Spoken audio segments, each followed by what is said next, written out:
लाहौर सांदा के इलाका में एक हौलनाक वाक़या पेश आया। एक खातून ने अपने आशना के साथ मिलकर अपने खावंद को कत्ल कर दिया। औरत इतना बड़ा कदम जब उठाती है तो बाकी औरतों पे या तुम्हारे पीछे बाकी जो बहन भाई हैं उन पे इसका क्या असर पड़ेगा? पता नहीं क्या पड़ेगा। अब तुम्हारे माँ बाप तुमसे मिलने आएंगे जेल में? पता नहीं आएंगे या नहीं। क्यों कत्ल किया तुमने ये? नहीं, हम एक दूसरे से प्यार करते थे तो उसकी वजह से मैंने फैरम लगाया उसको। औरत से प्यार इतना ज़्यादा हो गया था कि अपने खूनी रिश्ते का पास भी नहीं रखा? नहीं, प्यार तो आया था, बस इसने मुझे बोला तो मैंने कर दिया। इसके कहने पे कत्ल किया? हमारे दोनों की मीटिंग थी, बस गलती हो गई, पछतावा तो है मुझे बहुत। MYK न्यूज़ की वीडियोस देखने के लिए हमारा चैनल सब्सक्राइब कीजिए और बेल आइकॉन को क्लिक कीजिए ताकि आप हमारी आने वाली वीडियो से बाखबर रह सकें। अस्सलाम वालेकुम नाज़रीन, आप देख रहे हैं MYK न्यूज़ और मैं हूं आपके साथ सना मरूज। नाज़रीन, हम मौजूद हैं सांदा के इलाका में और यहां पे हवा की बेटी का एक भयानक रूप सामने आया। उसने अपने आशना के साथ मिलकर अपने खामद को कत्ल कर दिया। ये सारा मामला क्या था, आइए चलते हैं और जानते हैं। क्या नाम है तुम्हारा? साइमा। क्यों मारा अपने शौहर को? मैं अपने मामू के बेटे से प्यार करती थी। तो मामू के बेटे से प्यार करती थी तो अपने मियाँ से तलाक भी तो ले सकती थी। नहीं ले। क्यों नहीं ले सकती थी? बस ले ही नहीं। तो किस तरह से मारा है? गोली लगाई। कितने साल से अपने आशना के साथ तुम्हारा ताल्लुक था? शादी के बाद और शादी से पहले 1-1.5 महीना। तो जब शादी से पहले तुम्हारा उसके साथ ताल्लुक था तो तुमने उससे शादी क्यों नहीं की? बस वैसे ही नहीं की। क्या लगता है तुम्हारा रिश्तेदार था? मामू का बेटा। दोनों मामू के बेटे थे? हाँ जी। किस तरह से मारा? गोली लगाई थी। प्लान किसने किया था? मैंने और शहबाज ने। किस तरह से, क्या प्लानिंग की थी? नशे की गोलियां दी थी चावलों में और उसके बाद गोली लगा दी। प्यार नहीं करता था तुम्हारा शौहर तुमसे? नहीं, लड़ाई झगड़ा होता था। किस बात पे लड़ाई झगड़ा होता था? ऐसे ही घरेलू मामलों की वजह से। तो तुमने एक बार नहीं सोचा कि तुम्हारे मामू का बेटा है, तुम्हारी मुमानी पे या तुम्हारे रिश्तेदारों के दिल पे क्या गुजरेगी? नहीं। तुमने अपनी माँ के बारे में भी नहीं सोचा कि उसके दिल पे क्या गुजरेगी? नहीं। अब तुम्हें पता है इसका अंजाम क्या होगा? पता नहीं। तुम्हें पछतावा है? हाँ जी। ऐसा नहीं करना चाहिए था। हाँ जी। तो अब सारी ज़िंदगी तुम्हारी पिछली जेल में गुजर जाएगी। मामू के बेटे से जिससे शादी करना चाहती थी उससे शादी भी नहीं होगी। तो इससे बेहतर ये नहीं था कि तुम खुद तलाक ले लेती या अपने माँ बाप को बताती या घर वालों को बताती कि मुझे इसके साथ नहीं रहना, मुझे उसके साथ शादी करनी है? बस नहीं बताया। कितना अरसा हुआ शादी को? 9 माह। 9 महीने में एक दिन भी ऐसा नहीं आया कि तुम्हें अपने शौहर से प्यार हुआ?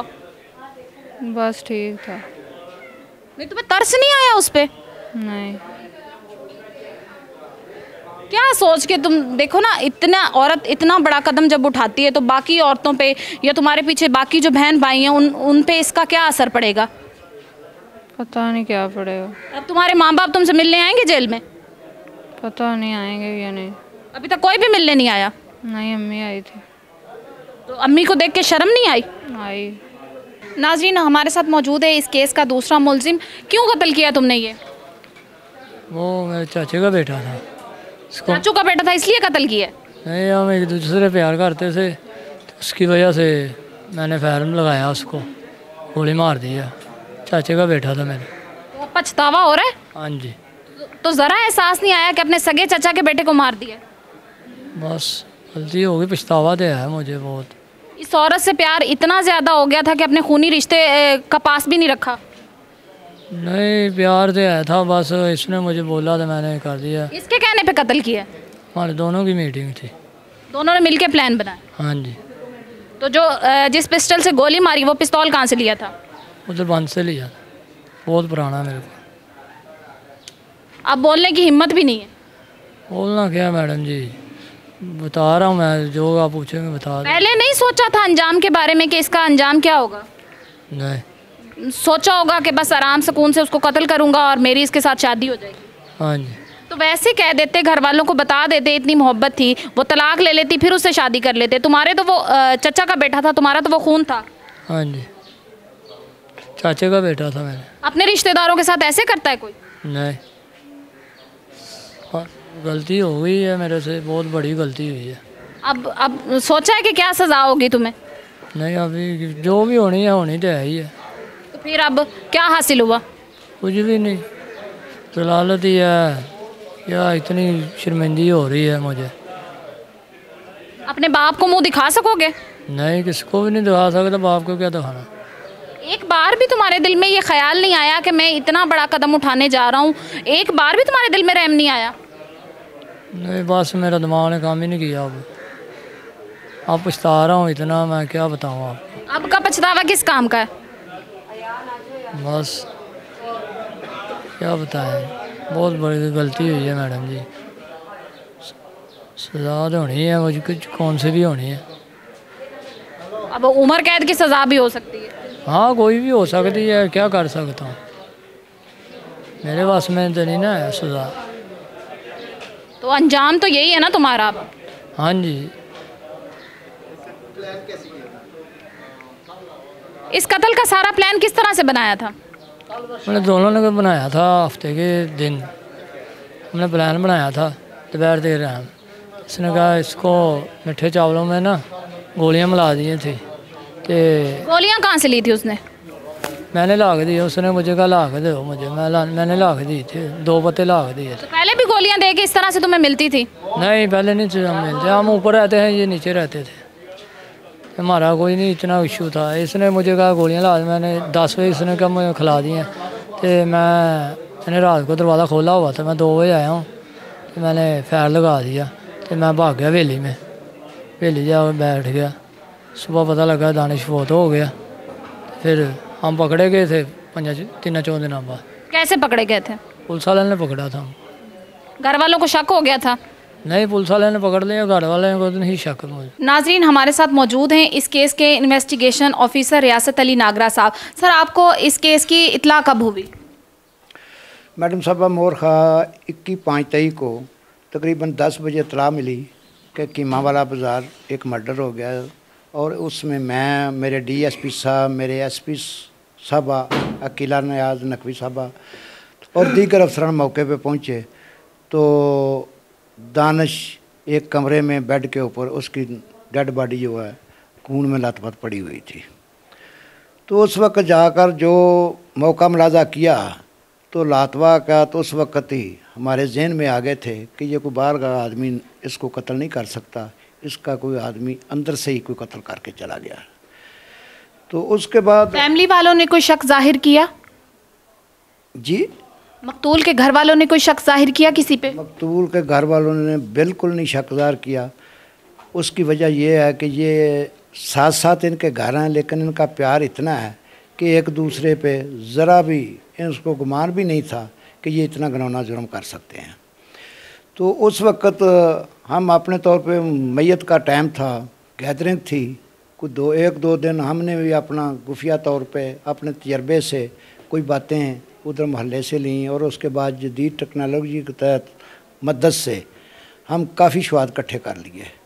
उसके बाद इन दोनों ख़ानदानों को मैंने इंटरोगेशन के लिए इधर थाना में बुलवाया, इंटरोगेशन की।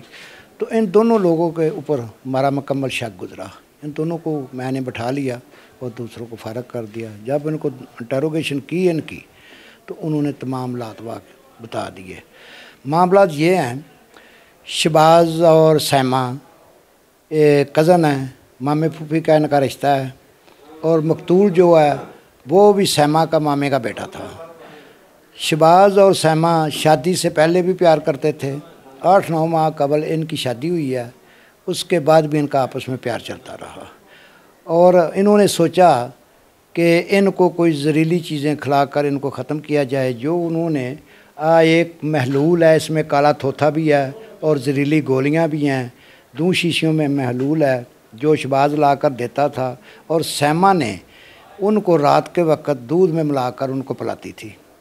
जब वो ख़त्म नहीं हुआ तो मकतूल को मोरखा 20/5 को हफ्ते के बरोज़, ये इतवार को डेड बॉडी मिली है, हफ्ते के रोज़ इन्होंने प्रोग्राम बनाया कि इनको ख़त्म कर देंगे आज।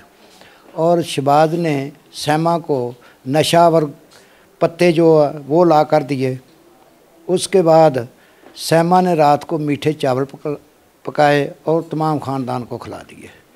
और उसके बाद दानिश बाहर से कुछ घंटे 2 के बाद में आया, उसको भी चावल खिलाए। वो अपने कमरे में चला गया और दूसरी तमाम फैमिली सेन में सोई हुई थी।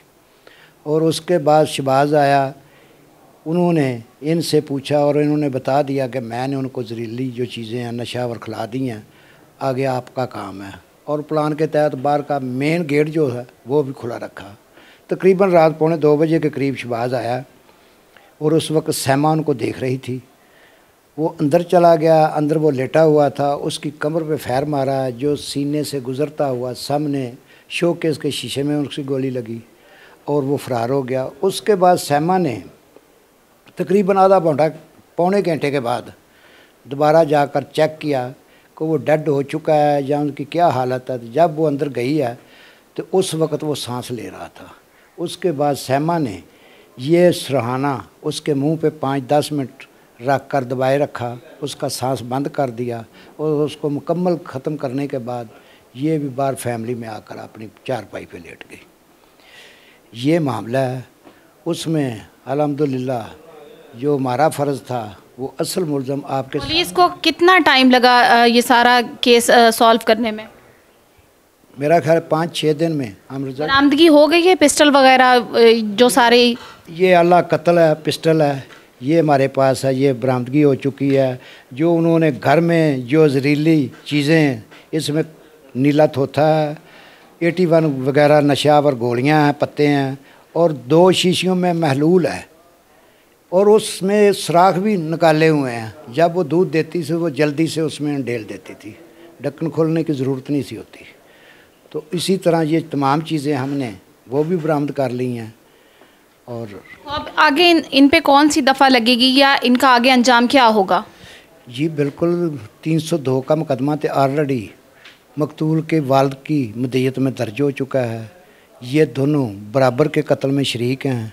हमारा काम है एविडेंस इकट्ठी करके प्रोसिक्यूशन की मदद से कोर्ट तक पहुँचाना, आगे कोर्ट का काम है। और इंशाल्लाह इसमें कोई हमारी तरफ से और प्रोसिक्यूशन की मदद से कोई कसर नहीं छोड़ी जाएगी।